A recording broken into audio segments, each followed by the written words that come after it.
Well, here we are. Speaking at the same time. I love it. That is a I unified push. Is that? this is the energy of this podcast. We're just so excited to be talking to you guys. We're just going to be talking over each other all day, and it's going to be, boom. It's like a couple of props going at each other. Basically like same mess it is on the rugby pitch. Pretty much. Pretty much.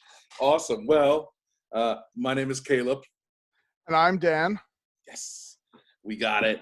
And this is Propspectives. I don't think I've ever said that out loud. Propspectives. I had a little bump in there. Very elaborate. I've said it out loud many times, but never quite as eloquently as you. Well, that's very kind of you. Thank you. So here we are, episode 4. Dan, what's the episode? Today's episode is The Lucky Poop, which is a title that I insisted on because Absolutely. Caleb was like, oh, I don't know, like I called it the pre-game. I'm like, no, it is The Lucky Poop. This is the hill I will die on. And I'm like, okay, dude, it's cool. No, it was fine. I get it. It's a great title. It's a great title, and it sums up the Lucky Poop. So, Dan, what is the Lucky Poop? Let me know.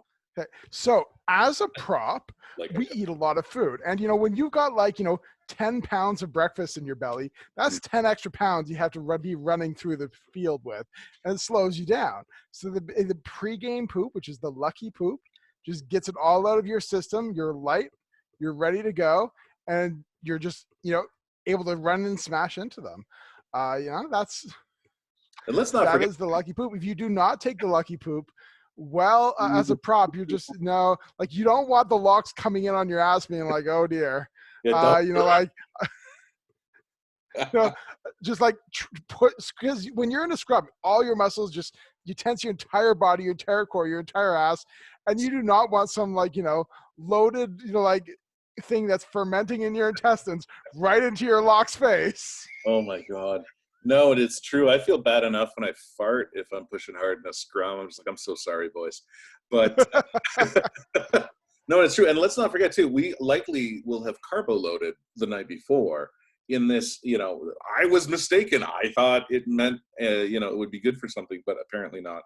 It can be good if you're like a marathon runner, but really all it does is, if you're a person who runs marathon, you're familiar with the wall, which is this point that you suddenly hit when your energy just crashes. And carb loading can delay that by a little bit. And so if you're, a marathon runner or an ultra marathon runner, which I know some of, and they're insane, I don't understand it. It's like, I have run a half marathon once, and that was enough. Half is enough. There's a new slogan right there. In terms of me running, do nothing by halves that can be done by quarters. There you go. Or maybe eighths. Eighths. Let's talk about eloquence right there. That was poetic, man. So, yeah. Anyways, overeating the night before. We've done it. We've gone to sushi, which, good God, I still miss. I miss sushi so fucking much. With phase 3, are sushi restaurants opening up? Because I'm not quite ready to go to a restaurant yet. But all you can eat sushi might be coming back. They are. No, I think we're allowed 50 people inside a restaurant. And I don't know, man. I really want sushi, but I also definitely do not trust the phase 3 right now. If I'm being honest, I think it's too soon for me, but fuck yeah, man. No, all you can eat sushi, 168 Sushi. Shout out to you guys. You're definitely not sponsoring me, but I enjoy it. They're sponsoring our belly, and for a prop, that's enough. Yeah, they're still with me, is what I'm saying. After, yeah, no, exactly. They stick around, but yeah, and okay. So the night before, what do you do to get ready for a game? Really, I think the most important thing to do the night before is sleep. I have played rugby on not much sleep, and it's not pleasant. One, your enjoyment of the game, you're like, I had the first captain of the Wolves, actually, Chris Fennell, used to say that he played great hungover because he didn't feel anything because he was already in so much pain, he didn't feel anything. And he claimed this many times. And I saw him play hungover. I'm like, yeah, you're not really hurting, but your run is like I am sprinting past you without even trying. Yeah, That is how slow you are. Uh, fair enough. so Yeah, I mean sleep. Yeah, it's true.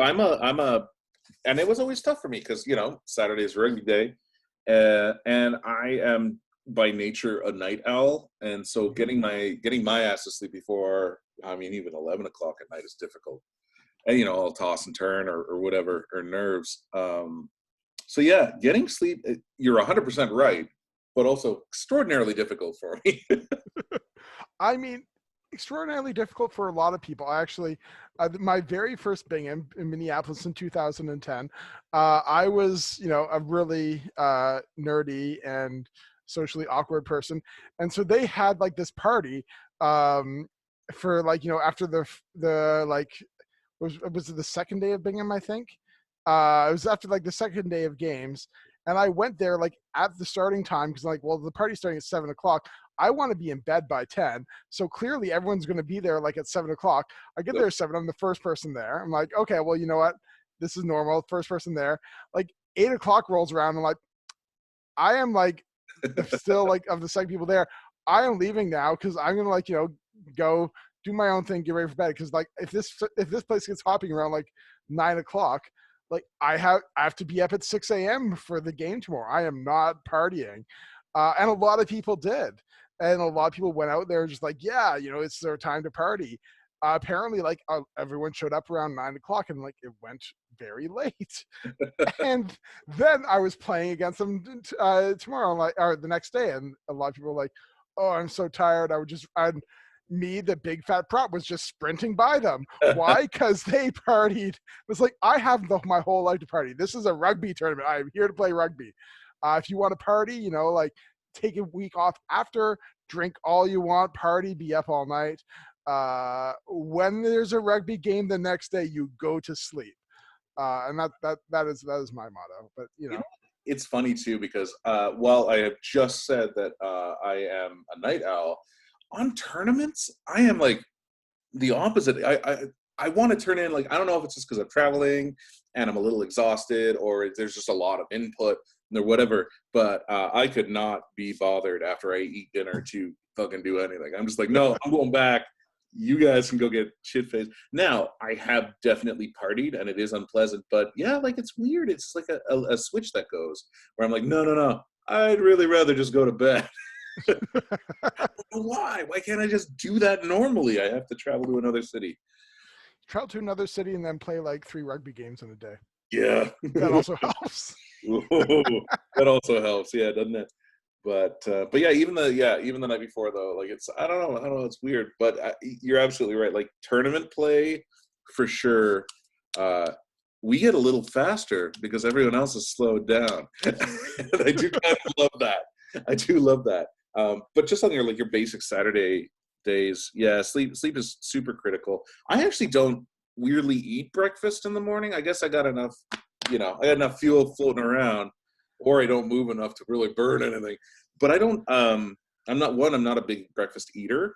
But anyways, we're transitioning. But Well, yeah, I will say one thing about breakfast is you should have, like some protein in your system before you play. Study after study shows that having protein in your system really helps you get your endurance up and helps you play harder and like exercise harder. well, I'm East European descent, so I'm always munching on some sort of sausage of some sort. I mean, I got cured meat everywhere. It's there. And so I don't even know how I get salami in my hand, but I do. So, and it's true. Caleb, stop talking with salami in your mouth. I know, right? What? It's totally normal to carry on a conversation with, a full Hungarian salami round or whatever you call it. Log? Is it a log? It's a log. Anyways, fact of the matter is, if I am going to eat anything, it is absolutely going to be protein. You're absolutely right. But past that, yeah, not a lot of breads for me. Now you are vegan, so you're definitely not eating meat prior to that. What would you eat then?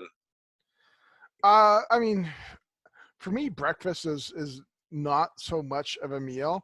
I actually, that's a big thing. I don't really have breakfast foods. My breakfast food is usually like leftovers or just the same thing you're gonna be eating the rest of the meal.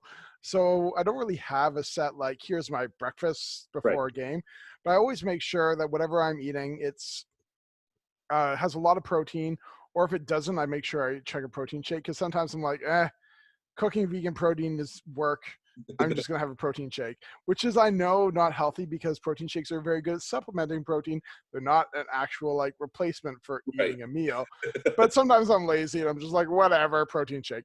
Uh, That's fair. one other protein that's really easy and cheap and like really filling is texture vegetable protein, also sometimes called soya chunks, Oh, which is really what they take is they take soybeans and they do the same thing to it they do to Rice Krispies. okay. And Add so it marshmallows? becomes, pardon? Add marshmallows? No. I just No, marshmallows aren't even vegetarian. Like marshmallows are made of meat. Uh, meat mellows.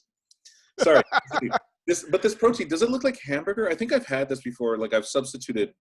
It can. If you have it in small enough pieces, it actually it can be a lot like hamburger and act a lot like hamburger. Yeah. And the thing about TVP is that it absorbs flavor super well because it's so dried, and it Right. just like you cook it by basically putting it in boiling water, and it just whoosh, sucks Oh, up all the boiling water. Um, and so if you cook it in a broth or something, it really gets that flavor. And so when I'm like using it in a dish, I'll usually cook it in a very specific broth that's designed to bring out a sort of like meaty type flavor. I don't really go for meat. I go for more of a umami flavor, just because I always one of the mistakes that vegetarians and vegans make when they're cooking for non-vegetarians and vegans is they're like, here's something I eat instead of meat, and it has a meaty flavor, and yeah. it immediately primes the vegetarian or vegan or the non-vegetarian to be like, this is their replacement for meat, and they're trying to compare it to meat. And Right. you know, if you're trying to compare something to meat, it's not going to be the same. No. It's not. You're going to be looking for the specific flavors of meat, and you can't get that. But you can get something that's very good on its own merits, and actually, you know, it's something delicious to eat. It's just don't tell them like it's, you know, a replacement for meat or it's like this meat, because They'll you know, like, yeah, then they're instantly just gonna be like, comparing oh. it. Yeah, no, you're absolutely right.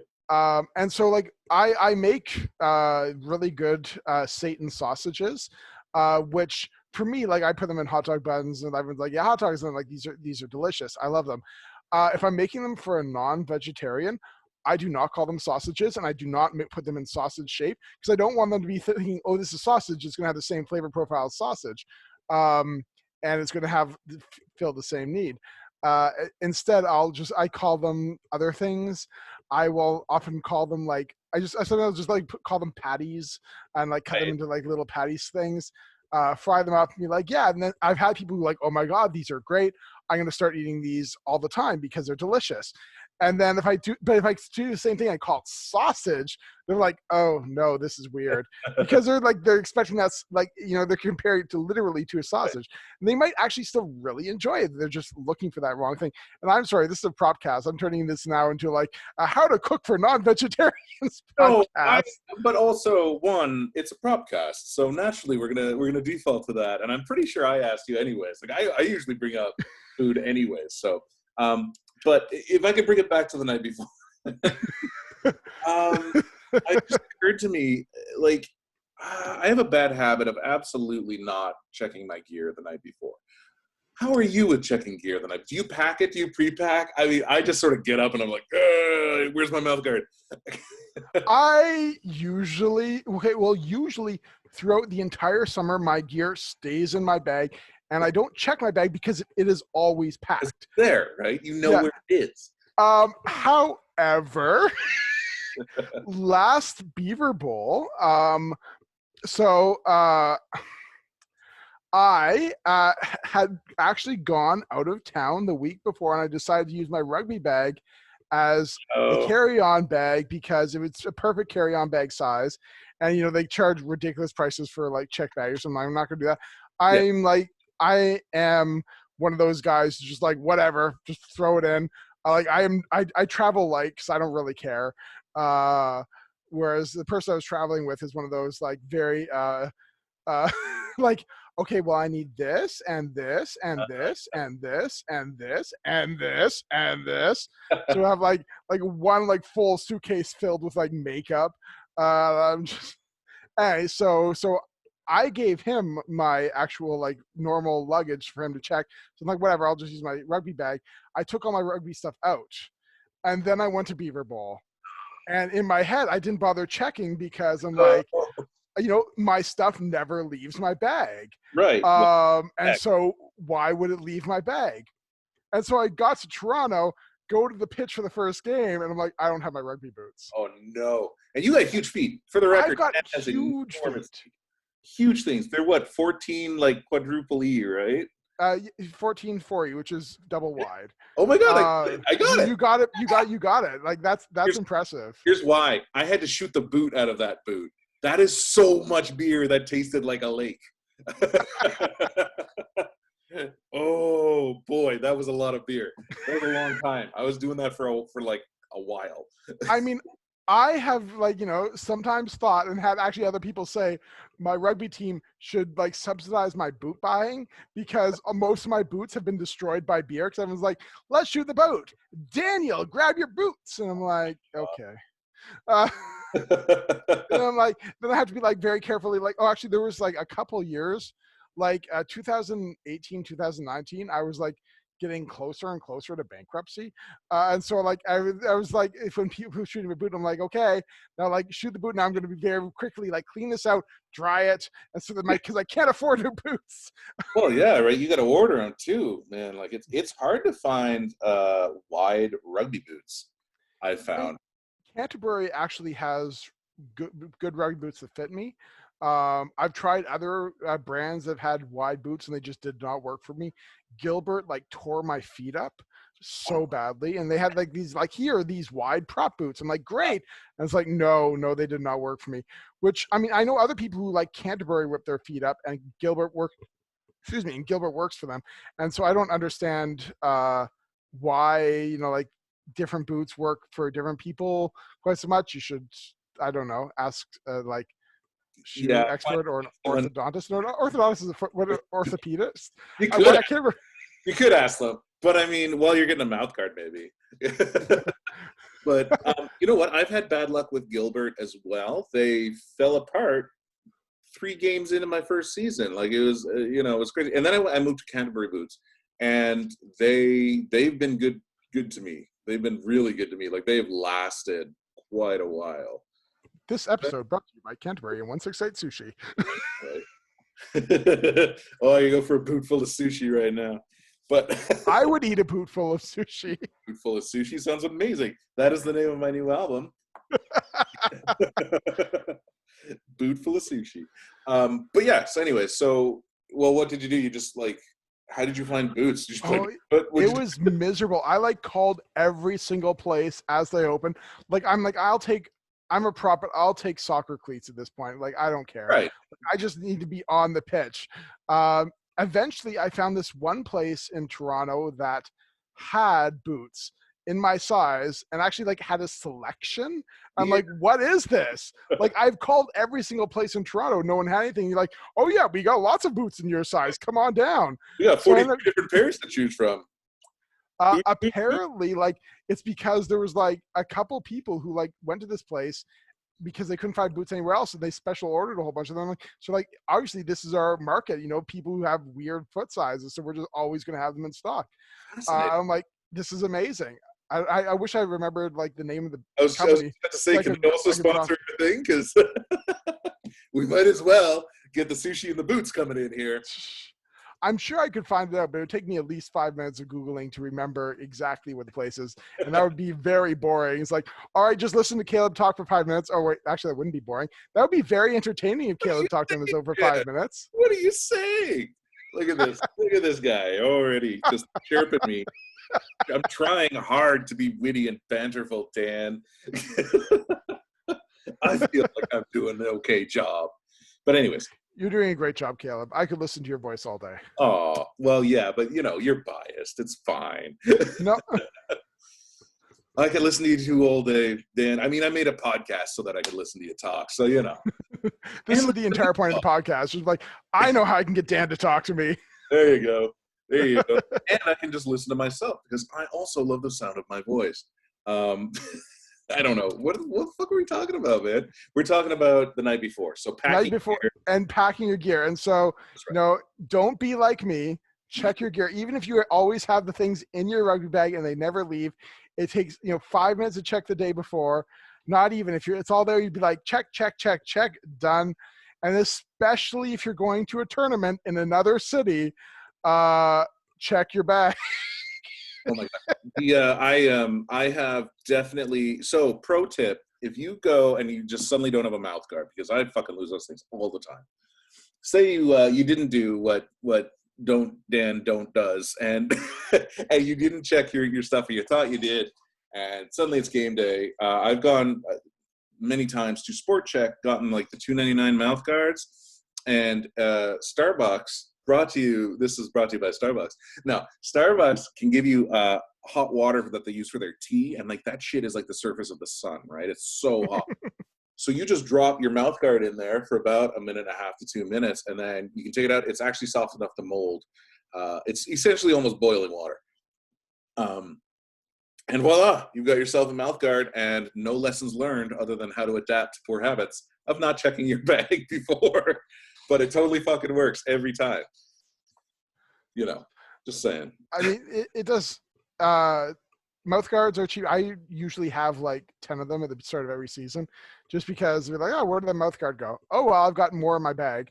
So I have like a special pocket in my bag, which is just mouth guards. I always make sure it has 10 at the beginning of the season, and I've never had fewer than 3 by the end of the season. So 10 is a good number for me. But you know what? Like, I mean, that's smart. I used to buy the really expensive mouth guards that like were super low profile, because I started playing with like a football mouth guard, which just fills up your entire mouth. Like they're fucking horrible. And then I went to like the super low pro ones, but the problem is they're like $38 a pop, and you fucking lose them, or you throw them in the dryer, and they definitely do not remold after that. So now I just sort of like found the median and just got like the cheap $4 to $5 ones, and on the day I'll mold them, because But yeah, so it's true. Starting getting gassy now. I'm talking about mouth guards. I have also played games without mouth guards before, but don't tell anyone, because you can usually get away with it, but the time you do it is definitely the time you're going to get knocked in the teeth. You'll lose teeth, and that's bloody and miserable. Dangereux. I can't even. Oh man, I can't even imagine getting a tooth knocked out. Guess I'm not tough, but I'm just like, no, man, not the teeth. I just usually when I don't play, like literally, I have the mouth guard in my bag. I just forgot about it, right. And then I'm like, I finish the game. Like I go to take out my mouth guard. I'm like, oh I wasn't wearing one. I check, like, yeah, my bag still has 10 mouth guards. I just completely forgot about my mouth guard. There have been we've squared up against props where they're missing teeth and stuff, and it looks cool, but I definitely don't want to be doing that. I mean, my smile, I think, looks great with all my teeth. It's sort of like, right. I think, missing tooth probably ruined my style. Yeah, it would certainly. I feel, it wouldn't accentuate anything good. But plus, the black in my smile would not go well with my nose ring. I would have to there's the clash. Yeah, I would probably have to get like a black nose ring then to match the gap in my tooth. There you go. You see, you're a solutions guy, and I love that. Oh my gosh. Okay, so are we done for the night before? I mean, I have one more thing to do for the night before, which leads into the pregame jitters. Because in terms of sleep, so I talked about how, my first rugby tournament, the Bingham Cup in Minneapolis, I tried to do this whole party Bingham Cup thing, and it just failed miserably. I ended up not really doing anything involved with the tournament other than playing the games. And then I'm like, well, now I'm going to, walk around the city. No, I found out exactly how the best to do the tournament. Combustion 2013, which happened in Chicago. when they were trying to prepare for their Bingham bid in 2016. So the first day you go, you play your games, you find a really cute boy, you bring him back to your hotel room, you put like 3 loads in him, and then you go to bed at like 8 o'clock, Just and then you're just like tired, you're good to go. you wake up, you're good to go. And then, like the next day, you're just energized. You really had the rugby tournament experience. You get a new shirt from their team. You give them a shirt from your team, Oh and yeah. then you go and you go to the pitch. However, the one thing you have to be careful about with this strategy is when the guy you hook up with has a plan and then his teammates don't follow through. Uh, so the next day of the rugby tournament, we get up early because we went to bed at like 8:30 because we had just played 3 rugby games, then Right. had like sex like 4 times, and so we were just like out like a light, slept for like 10 hours. Um, Woke up, got ready, had good breakfast, and then we're like, oh, he's like, oh, let's pick up my teammate. So we go to pick up his teammate who is still asleep. Oh, And then he's like, oh, well, I heard that the games were like pushed back to noon. oh, Uh, tires. he's the captain of their team. So I'm like, well, he's a captain. He probably, They brought he's probably done this. So like, I'm still like freaking out a little. I'm like he's taking a long time to get ready. Side note, I should have known not to trust this guy because I actually was a roommate with this guy after being in 2012. We went to France together, um, and I literally watched him miss his plane back to the United States because I was sitting there and he's like, "Oh yeah, we've got lots of time." I'm like, "Your flight is in like an hour and a half, and you're just like leisurely getting there. Like the airport is like an hour away from here. What are you doing?" And he's just like leisurely getting ready, and then like, "Oh yeah." And then finally like leaves the airport with like an hour and 25 minutes before his flight. This is Paris. The airport is not close to our hotel because we were quite close to downtown. Of course, he misses his flight, and so when the guy I hooked up with was like, "Oh, I'm just gonna pick up my teammate," I should have immediately said, "I know that teammate. I'm gonna go to the pitch on my own." I Yeah. did not. Uh, That's it. Like I am not the I'm a pretty relaxed guy, but I gotta say, like, yeah, when people are like that for plane flights and shit, and I was like, oh my god, I'm losing my mind. You know? oh man, this one guy that it was just always with um one guy who I live with, like we would be planning to go for a flight, and I would make sure everything was packed like the night before. I would go to work and he would just take the day off so you could be ready. And then I would get home from work and like, okay, I've eaten, here's my stuff, let's go. He's like, oh, I haven't packed yet. I'm like, Oh my but our god. flight is in like 2 hours. You took the day off to pack. How are you not packed? Uh Brutal, dude. Oh no, I couldn't do Yeah, and then there were so many times when we just barely made our plane, or it was just because it's sort of like that. Actually, one time I had to leave a whole bunch of alcohol in the States because he was so late getting ready that we couldn't check our baggage. So it's like, what do we do now with all our alcohol that we brought to the airport? We can't just like take it out and drink it before getting on the Yeah. flight. Uh, anyway, so yeah, anyway, now I'm getting way out of time. So the point being, that if you're going with your hookup to the pitch the next day, if your hookup is like, oh, I just need to do these couple of things, leave the bitch behind. It's just Uh, like, good. I'll see you there if you've done those things. I'm out of here. I'm fucking yes, going. especially if he is going to pick up a wonderful and amazing human being named Ark. Uh, Ark, you're awesome. I love you. You are the least on time person I have ever met. Well, there we go. Oh my gosh. Yeah, no, it's So yeah, but we made like literally, I got to the pitch as my team was like about to start the game. And so they're like, holy shit, we only have 14 people. Where's Dan? I get to the pitch. They're like, Dan, get on the pitch. So I like quickly just like change into my stuff, just tie my boots, throw on the jersey. I was already in my shorts and compressions and socks because thankfully I decided to do that before getting in the car. Oh, there was another reason why I was that late, which was we tried to take this one route which was closed, Oh, and I didn't. Which apparently they told us the night before, but I didn't pay attention because like I don't drive. I'm not going to be having to like worry about that. not my problem. Yeah. Turns out I should have listened. Anyway, the point, I'm just getting way off track. The point being that because I didn't tire myself out during like the pregame warm-up, which is always a problem for props, because Oh, the warm-ups are usually orchestrated by backs. They're like, let's run around a lot. And by the time I'm done the warm-up, I'm like, oh oh, God. it's a Ah, finite amount, ah. my friend. Yeah. So I had zero warm-up. I went in, I played great. They're like, holy shit, I don't think I've seen Daniel play this great before. And I'm like, that's because I didn't tire myself out during the warm-up. I scored the only try of the game and we won it. So, it all worked out in the end. Yeah, that's a fine line. That's a fine. You know what? It's so funny. So the warm up, like that is a fine line. Like one, I've definitely, and I think we've spoken about it before, where if I don't warm up and if it's even slightly cool out, I am just a big pile of cramps, and I just can't fucking move after like 5 minutes. But at the same time, if yeah, a team of backs is like, let's warm up, and they look at you, they look at you like you're dying, and you're like, no, man, this level of huffing and puffing stays the same. Like I reach very quickly my plateau of like, Yes. but I will just breathe like that forever. And because that's like, it's like 0 to 60 right away, and then it just continues. I never get more out of breath.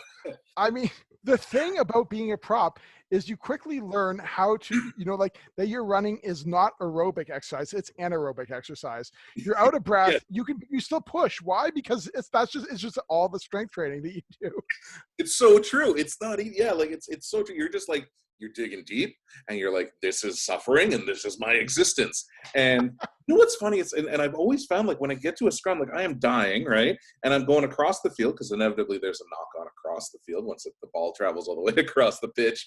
And I'll be like jogging up, and then I'll be like, oh God, I can't make it. But weirdly and miraculously, when I bind up and we crouch and we bind and everything, suddenly I've got a fount of energy, like, and then I die again because immediately after, I don't know if you're not a pro, if you've never experienced immediately after a scrum, it is because all of you unbinds, right? All of your muscles unclench, and all the concentration that you had and ignoring all the pain that goes away, and suddenly the exhaustion rushes in, like the breath you're trying to take in. But anyways, yes. So, but yeah, warming up is so funny for big props, especially. And I assume locks feel this too, but they got long legs, and so I think it's like they're walking half the distance on a warm up that we walk. I don't know, but It's basically, there is warming up is really important because if you don't warm up, you can injure yourself. You're at much higher risk of injury, and you have a harder time reaching that intensity. Like if you're properly warm, you can hit that intensity right out of the gate, hit that great first tackle, and that can set the tone for the rest of the game. Like back in 2013 when I was in Chicago Combustion, I was young enough that I could get away with not warming up at all. And it was to my advantage because being the big prop, I was not tired out. I true. was actually just, ready to go. Um, I was at a higher risk of injury, but at that age, I wasn't really going to get injured. I get injured a lot more now because I'm an old fart. Uh, Same. it's like I used to be like, I played rugby for like 10 years, never got injured once. And then like suddenly it started being like, oh, I got an injury. Oh, that's okay. I heal quickly. 2 weeks later, okay, I'm ready to play rugby again. That took a long time to heal. And then it was like a month later, oh, I pulled the muscle here. And another month later, I pulled the muscle here. I Warming up is really important. And even if you're young, I did it a whole bunch of times where I didn't warm up. And I know a whole bunch of other people who did the same thing because they're like, yeah, whatever, I don't need to yeah. warm up. And then they got this massive like torn muscle that took months to heal. And especially like tear muscle in your knees, that can just not heal right ever. And then you got a fucked up knee. That's what happened to my dad. My dad played American football. And he just didn't warm up one day because he's like, whatever, I'm young, I'm like 18. Yeah, man. Tore up his whole knee, and like now for his entire life he's like had a bum knee now just because of that thing that he did when he was 18. It's injuries can really suck. The best warm up for a big guy, I find, is to really do resistance stretching, because you don't want to do like when we think of stretching, a lot of people think of, what I did in high school anyway, which was really like, you try to like push yourself to stretch the muscle as much as you can. You feel that tightness, you feel the muscle stretch. That's actually not very good for reducing injury, Hmm. because what you're actually doing when you're doing that is you're weakening the muscle. You are increasing your flexibility, which is good. Range of motion reduces injury, but you're actually weakening the muscle by just sort of tearing at it. What you want to do is you want to get yourself to a point where you're near the maximum of your range of motion, but before you get that really like intense burn of the stretch, and then you want to push against the actual stretch. And so you're actually working the muscles that would strengthen you at the limit of your range of motion. And Okay. that actually strengthens the muscles at the point where they need to resist the actual stretch in order to maintain the range of motion, in order to not get overextend and hurt yourself. Um, there's a really good book about this that I read, and it's been called Natural Flexibility, which I've done a lot to increase my range of motion, because I am the most inflexible person ever. And now that I've like worked my flexibility a lot, I'm only like, 95th percentile of inflexibility. Uh, but it actually has really kept me from getting injured just through this warm-up, because I feel when I do this, I'm not tired. I'm not huffing and puffing and already out of breath before the game even starts, where I am when I do the back warm-up, running around everywhere.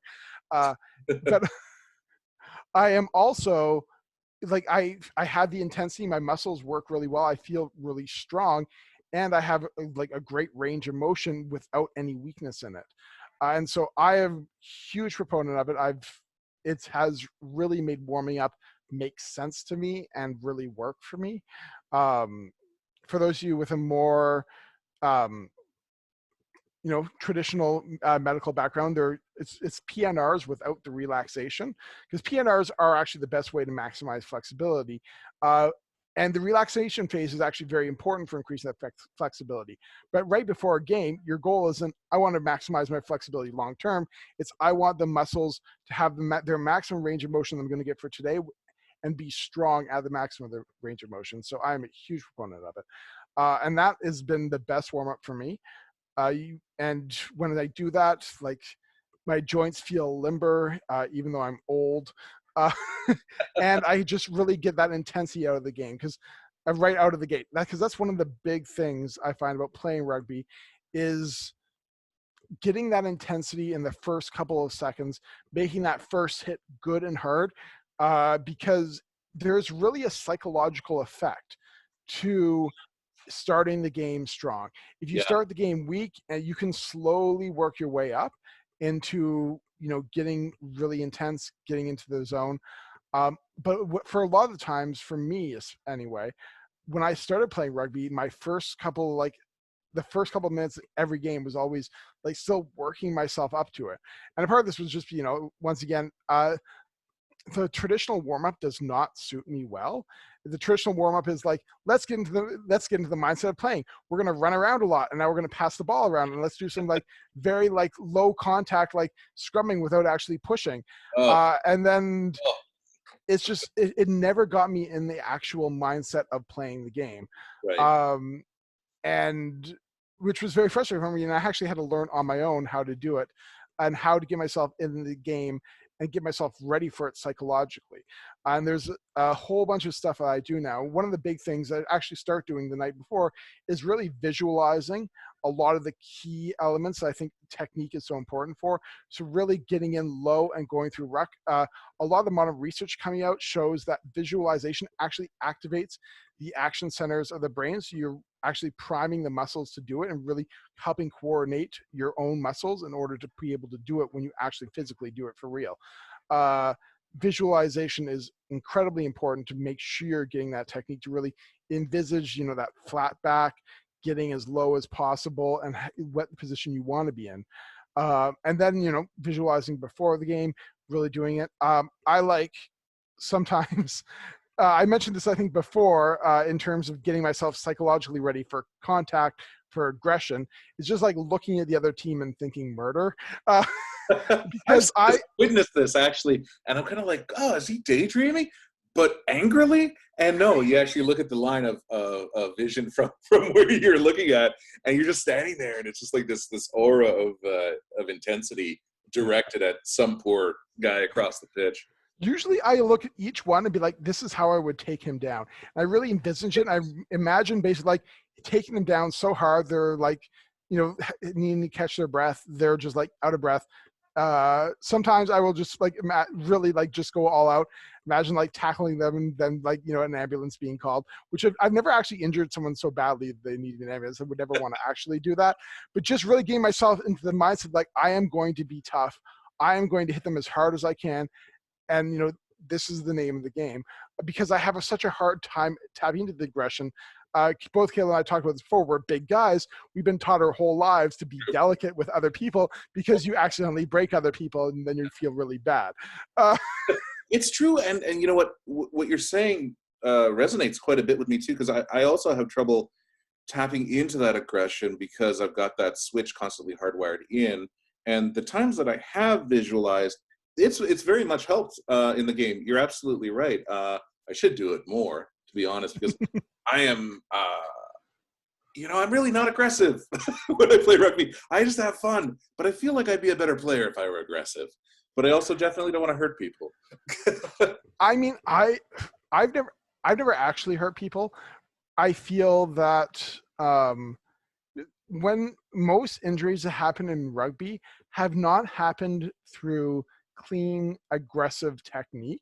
True. They've either been like just really flukes of like, well, this person like landed on their foot the wrong way and twisted their knee, or just avoid it too. Like I've fallen in some fucked up ways when I'm thinking about it. If I'm not thinking about it, I'm just going and whatever, good hit or whatever, and I don't worry about it. I just sort of naturally fall in a safe way, I guess, or whatever the training has trained me to do. Hip first, always hit with the hip first. But hip then shoulder, right? When I think of like an unsafe hit, I really think of something like a spear tackle, which is one of the worst things because you have to protect the head, and the spear tackle is just. For those of you who don't know, a spear tackle is when you lift the person up and then you sort of slam them, you put their head beneath their hips and you drive them into the ground with their head beneath the hips, which can obviously be very dangerous because the head is the most delicate part of the human body. But yeah, I laugh, but it's so true. I've seen it too, and you just everyone on the pitch is like, ooh, and inevitably the ref calls a whistle if they're any kind of a good ref. Yes, spear tackle is an instant card basically. Oh, fuck yeah. And yeah, I mean, it should be. It's one of the most dangerous things you can do. But yeah, I've never. I find that I'm more likely to hurt someone if I'm not as aggressive, because then I am more likely to tackle high, right. and something like that where really I'm going to be hitting someone where they're going to topple more, or I'm going to be more likely to hit someone in the neck if I just miss. When I am really thinking aggressively and playing aggressively, I am going in low. I am hitting them in their hips or their knees, in places where it is much safer to play. And so even though I do end up often like looking at a person, imagine tackling them so hard that an ambulance is called, it's actually helped my tackles be a lot safer. Yeah. Because then I am not hesitant. I'm not sort of like trying to be more delicate where I'm going to be standing up more and actually like pulling them down or getting them more off balance. I'm going to drive right through them, knock them onto their ass, and that's a lot safer tackle. You're absolutely right. It's true, and I can remember times too where I have not been worrying about it, and they happen. The times where I'm trying to be delicate happens less and less and less, right? As you play further, and it becomes more of just an innate. The proper forms and movements become innate in what you're doing. You don't even think about them, which is actually great. Because once you do pass that threshold into the aggression, you get your head in the game. Everything just gets a lot cleaner. It's so much cleaner, and you're not really thinking about it too much, and you're just doing what the muscle memory is supposed to. And I mean, we're big guys and we got big shoulders, but there's also padding on there. We're not going to hurt them. I mean, when I land on top of someone, it's a lot of weight, and the breath is going to go out of you. But it's also a little bit like being hugged by a Snorlax. Yeah. if you've ever wanted to be crushed by 380 pounds of potatoes, well, today's your lucky day. But we tend to move also, like it's never been too crazy. Like I've been at the bottom of collapsed scrums and malls and stuff like that, and yeah, you got a bunch of people on you, but it's never too bad, like it's not terrible having all those people on top of you. But then again, I've never really gotten hurt with that, so maybe it is. Maybe it's horrific. But yeah, so we've got this now. For your natural flexibility, is that the one? I've just looked it up by Charles Kenny, MD. Natural flexibility, the new risk-free alternative to stretching. Is that the one? I believe so. I didn't actually. Brought to you by HarperCollins. No, I don't know who put it. Let me see. Yeah, that's the one. Yeah. Okay. Well, not that I'm promoting Amazon because fucking Jeff Bezos, fuck that guy. But you could find it if you were to look on Amazon on that. And I'm gonna look at this too. I mean, on Amazon it's $55, so I do not recommend that. No, that's not a good deal. That's not a good deal. But it's so funny when they have like that shit where it's like $416 new for $416. Who buys that? Come on now. Anyways, but Natural Flexibility by Charles Kenny, MD, looks to be the one that we're talking about. If anyone wants to go check that out, because we could all be a little more flexible. So anyways, so we're sort of at the warm-up stage. Now, have you pooped yet, Dan? I mean, this is always the last thing you do before the game, because you want to get everything out as much as possible. Although not quite like, your team should understand that as a prop, you need to poop before the game. And that means they should give you the time to do it, and not like, Bingham in 2016 in Amsterdam, where like they're just like, okay, we're going to the practice warm-up pitch now without any warning, and then it's like, okay, we're just warming up. It's like, okay, now the game's about to start. I'm like, I need to go so badly. It's like I run off to the washroom, and then like while I was in the washroom, the game's like about to start. And it was not a long poop. Like, this is like everything is coming out. So like there needs to be like a warning on this podcast now. Anyway, it was not a long poop. Definitely click the explicit button. Anyways, but I kind of like everyone is on the pitch, and apparently the ref is like, "Hey, are you missing someone? You only have 14 players." Like, what? We have 15. We have 15. Where's Dan? I remember that actually. I remember that. The thing is, the washrooms at the pitch we were at, the washrooms weren't anywhere really near it, eh? Like the washroom actually was pretty near. Like, I stepped out of the washroom and saw the pitch because I was like right next to it. That washroom was quite close to the pitch. I didn't take my lucky poop then. I was just like there. You didn't. I took my lucky poop, which led to I think the only time I got kangaroo courted by my team,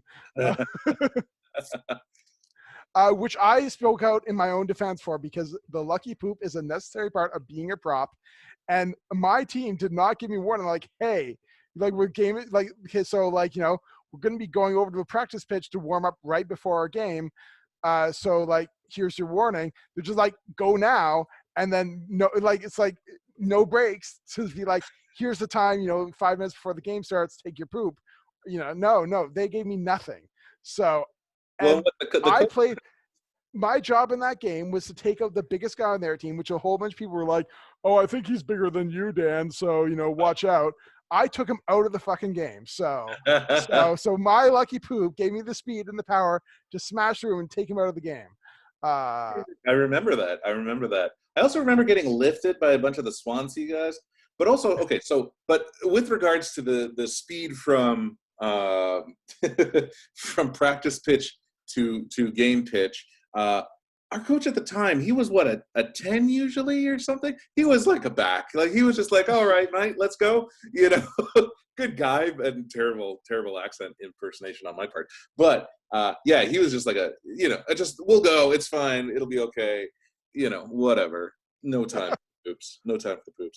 I can also, as a quick sidebar too, at that tournament, we had walked a lot prior to the games. We arrived a week earlier, my partner and I, and we had walked around a lot, and stupid me definitely was not wearing like the right shoes.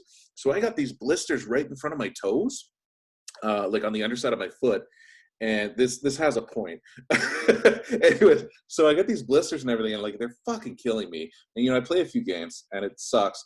And then I took my boot off to look at them, and one of the Irish guys was like, he saw my feet. He saw it for like 20 feet away.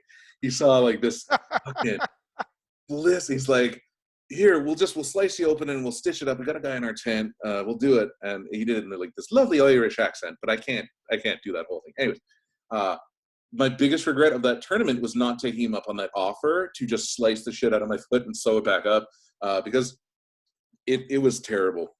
It was so painful. My feet I was in so much pain. And then I got this weird, anyways, if an Irishman tells you I can cut up your feet and sew them back up and you'll be good as new, you take that offer if you're at a rugby tournament. Otherwise, it's a bit weird. But I mean, I don't know. I've already got on my to-do list for my trip to Ireland. So there you go. You just come in and be like, I've got blisters on my feet. Is there anyone who can sew them up for me? And they'll be like, you're not from here, are you? I'm like, I'm sorry, no, I'm not. But okay, so then I forgot where we're at. Are we at the poop? We're past the poop now. I mean, we're really at this whole pre-game thing. Like, what do you do in the minutes before the game? We talked about warming up, especially for props, and how it's very different from the warm up for backs. We talked about like visualization, psyching yourself up to be rough and aggressive, and how like thinking murder is not necessarily really being dangerous. It's actually helps you get your aggression up so you're not dangerous.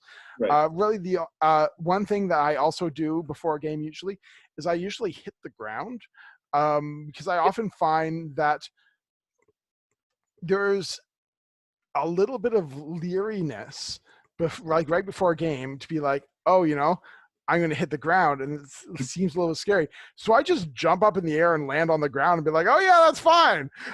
No, there's a lot to that. I'm the same way. It's you got to get that. You have to get that dirt in you a little bit. You got to get that gas in there and to get that. 100% agree. 100% agree, because once you do that, and I mean also if you can hit someone before the game too, like a body hit. Just get a little bit. Tenderized, I find that helps immensely with getting the jitters down, getting in the mindset. I find it's better to go against a solid object. So not even a person. Like I've used like light posts, trees, to really get the sense of like, this is the angle I want to be hitting at, to really like make sure I get that perfect thing against a solid object where my back is flat. I'm going in, my arms wrapping around it.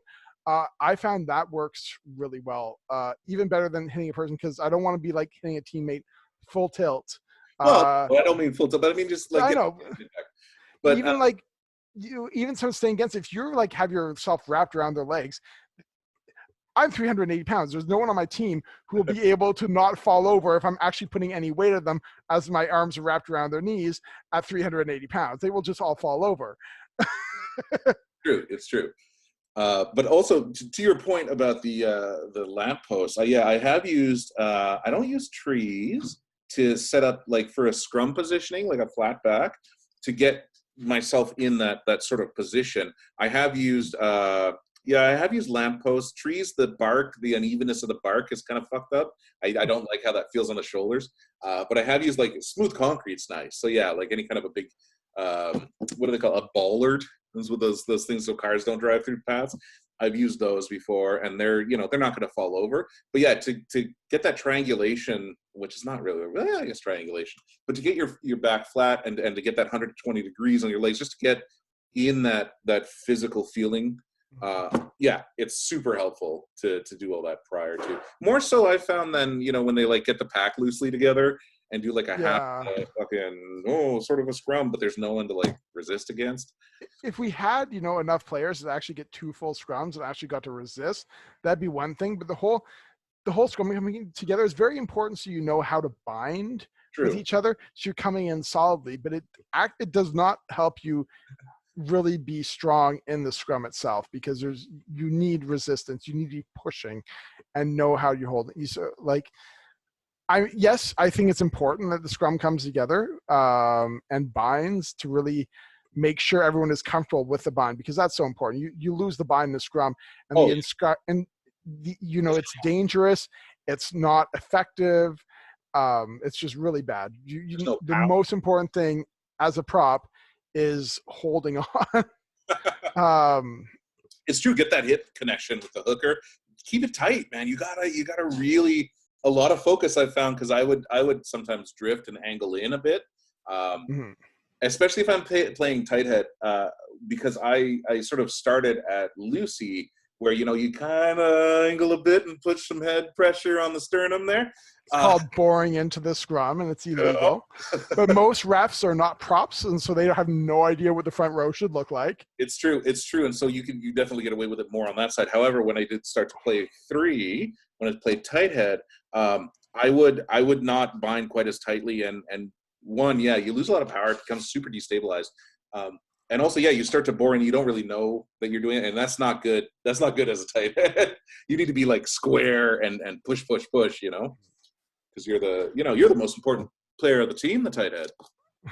You as a tighty, you are the cornerstone, my friend. So when you were talking, when I mentioned like the whole refs don't understand the scrum, it just reminded me of this one game where the scrums were really unsafe because the other team was just really just completely ignoring all the rules of the scrum, and I kept on being like, ref, like, this is unsafe, ref, this is unsafe, and the ref had no fucking clue what it should look like. He's like, I don't know what to do. Rough. And Yeah. so like eventually I'm just like, fuck it, I am going to cheat too then. And it made the scrums safer because Right, then it was both. Yes. Yeah, it forced them to stop. So one of my great regrets is like I spent like the first 50 minutes of the game trying to get the ref to like understand that this is horribly dangerous and he needs to call it.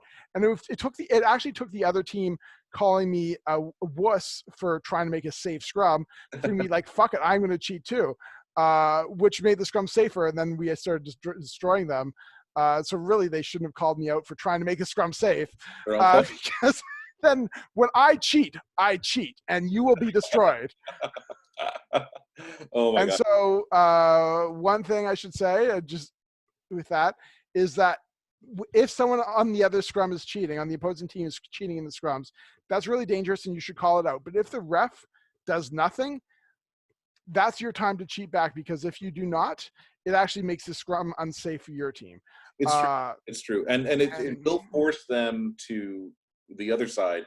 It will force them to stop their bullshit and actually, play a safer game. You're absolutely right. Yeah. So that actually doesn't really have anything to do with the lucky poop. But it's something that came up right now, and that's like that happened. I don't remember exactly when that happened. I played a lot of rugby and all blurs together, but that happened in one game, and I'm still so angry at it about it that like I'm like, now that I'm thinking this, I have to talk about it. I was so angry. Just the scrums were so unsafe. Like they collapsed so many times because they were cheating, and it's it makes me so angry. It makes me so angry that they actually like called me a wuss for trying to point out the fact that they were cheating, and it was making the game really unsafe and someone was going to get hurt. Yeah. All right, man. It's bullshit. It's totally bullshit. And if someone is doing that to you, like, do not feel bad. Cheating back is the only way to make it safer. The first thing you should do is obviously talk to the ref. If the ref does nothing, like, you should cut your losses there and understand that this will not be called, and you need to do what you need to do to keep the scrums as safe as possible. And that involves cheating right back. And there you go. The more you know. This is the hill I will die on. You're dying on a lot of hills, buddy. Be careful. Oh my gosh. Okay, so where are we at now? So we've got ourselves. What do we got? I love all this talk. I'm now just thinking about wonderful scrums that I've had. I've gone through all my talking points, all my notes here. I've hit every one. So it's 7:00 now, so we've been doing this for like an hour. There you go. Look at that. This has got to be the tightest episode we've had. It's been. I loved it. I'm having fun, buddy. Me too. I have a wonderful co-host who does all the work of making the graphics and putting the podcast up. So I just need to write notes beforehand, which he does not do. So it's good that one of us does. We bring different skills. He's the one who actually does the work of the podcast. I'm the one who does the work of let's come up with a whole bunch of notes so I can go through them. It's a solid 50-50. I am just doing the pretty stuff. Okay. I just get the wheel rolling, man. You're doing, like you said, the cornerstone of the scrum here is I'm trying to tap into your knowledge and bring it out for safer, sometimes cheatier scrums. That being said, though, one quick note: I did just recently read again. What is it, like the dark arts of the scrum or something? It was like I'd read it years ago. It's such a good resource, and a lot of what you touched on is also on there. And so, for the bajillion listeners that we have, I'll if you find me on the Facebook page or whatever for I'm wearing. Look, I got my merch. Sorry, from Paladin. I finally got. It's actually a good fit. So I'm wearing a 4X, and it's not bad. It's okay. It's not terribly tight. You look better in tight jerseys, though.